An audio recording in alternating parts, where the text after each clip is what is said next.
How's practice? Practice is good. You know, our guys come out to work every day, love our kids, the way their energy, the way they bring it. You know, the one life lesson I learned in football a long time ago, been doing this a long time, you get knocked down, you got to get back up. So you don't have a choice. We got to go next week, and we got a Big Ten game this week. How's Brandon looked? Brandon looks good. He's sharp, he's healthy, he's ready to go. Throwing the football, his right arm's got a lot of rest in the last 2 weeks, which is a good thing, but he's fired up, can't wait to get back in there. I mean, you've only had 13 snaps with the guy that was going to be your starting quarterback. Just what are you maybe looking for out of the offense where maybe you'll have your number one guy, hopefully for longer? Well, I'm excited to get him back in there. He was our starting quarterback going into the season. Guys don't lose their jobs because of injuries. He's healthy and ready to go now and brings something a little bit different to the table, and I'm excited to see where he's at. He didn't get very many snaps in that first game, and I was excited to see how he was going to play against Nebraska. So it's kind of like starting the season over. We're at the quarterback position with him, and I can't wait to see how he performs. Maryland defense been playing pretty well. What have you seen on film of the Terrapins so far? You know what? They've been playing well. The West Virginia game was probably the big one right there.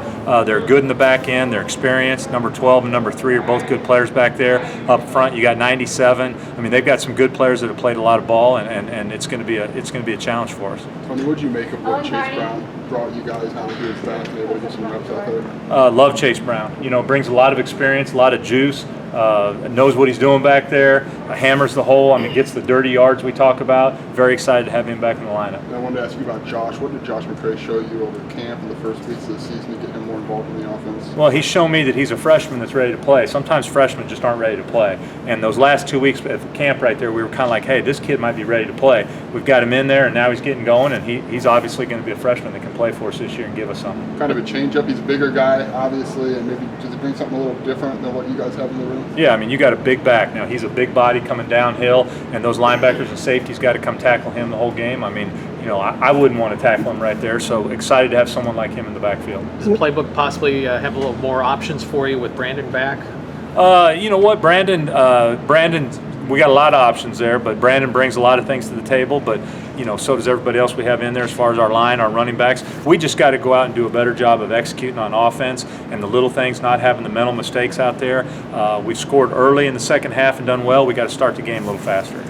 What have you maybe seen in that first quarter where you just maybe haven't gotten the traction you'd like offensively? You know what? We got to do a better job starting with our coaches, putting them in a better position, going out as players and executing better in the first half. Just getting started right there. And we've had 2 3-and-outs to start the last 2 games. We got to figure out a way to get that first down and just get that mojo going like they had in the Nebraska game. Running back by committee a little bit. Do you anticipate continuing to do that, or are you going to try to find a workhorse back type of thing? You know what? I think we'll try and get down to that 2 to a 3rd back right there when we can. But still, we've got multiple backs that can do it, which is very good because any time you could have some injuries right there at the running back position. And Chase showed some versatility. Is that something he brings to the lineup when he's in there? He shows a lot of versatility. He can catch the ball out of the backfield. He's a 3rd down back, and he's an early down back.